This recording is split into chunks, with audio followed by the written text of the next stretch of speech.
Hello guys, welcome back to my channel. So today I want to share with you all my typical street style Nigerian pancake. If you like this one, then do well to keep on watching.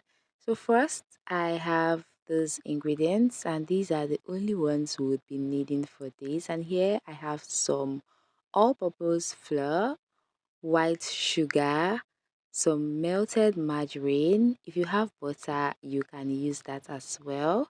Some vanilla, and then some full cream liquid milk, room temperature water, scotch bonnet pepper, onion, egg, and then nutmeg. I also have some salt and baking powder as well. Now we are going to start off by combining the dry ingredients. So into a big bowl, I go in with the flour, sugar, the salt and baking powder as well goes in, and then I'll go ahead to grate in the nutmeg. Adding nutmeg is totally optional, but it always elevates the taste of this pancake, hence I love to add it. So once you grate just a little bit of it into that, you go ahead to mix them all together. And now we are going to add in some of the wet ingredients. Don't worry, the full recipe is going to be in the description box below. So do well to check that out, okay?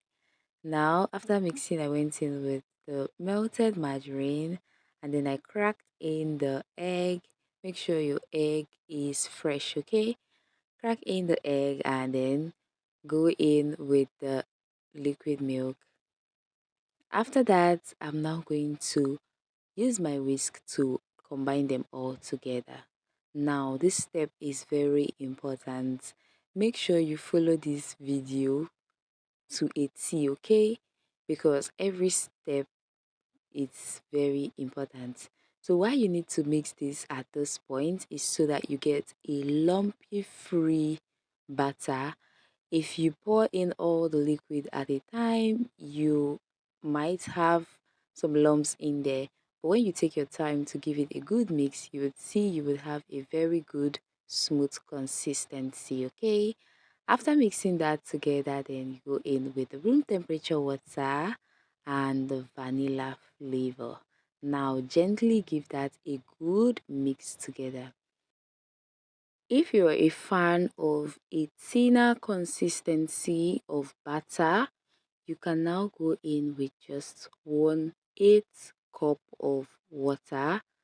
That's an additional to the already added one, so you would get a thinner consistency, but I love mine just as seen in the video.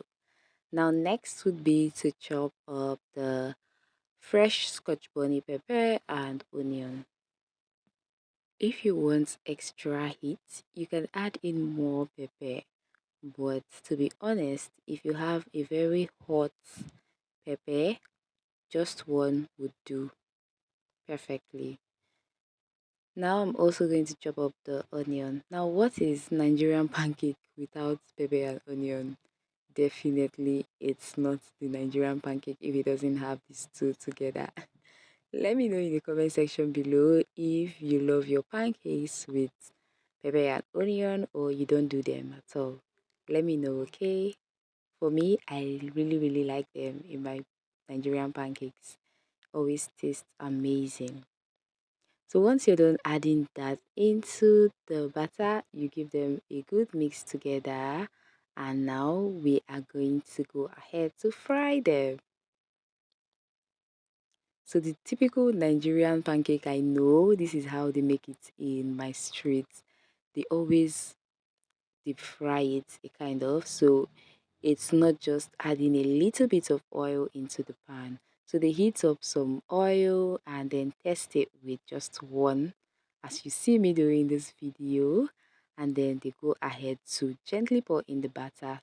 Look at how I'm doing this, okay? I am trying to tap it down with the scoop.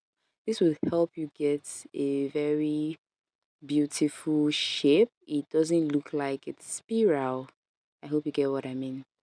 So once you're done putting like two or three at a time, depending on how much your pan can carry at a time, then you let it just fry. And you should be doing this on medium heat. Then once you see that the other side has browned enough, you use a skewer to just turn it to the other side and allow it to fry as well. Then you take it out of the heat once they are ready. Transfer them to a plate that has been lined up with kitchen tissue so they can take out the excess oil. I would love to know if you've ever had this kind of pancakes, and if you've done so, what's your favorite pair with them? Pap, tea, or just soda or fruit juice? Now, if you enjoyed watching, please don't forget to like this video, drop your comments, subscribe if you're yet to, and tap the notification bell so that you get notified whenever I post a new video. Bye!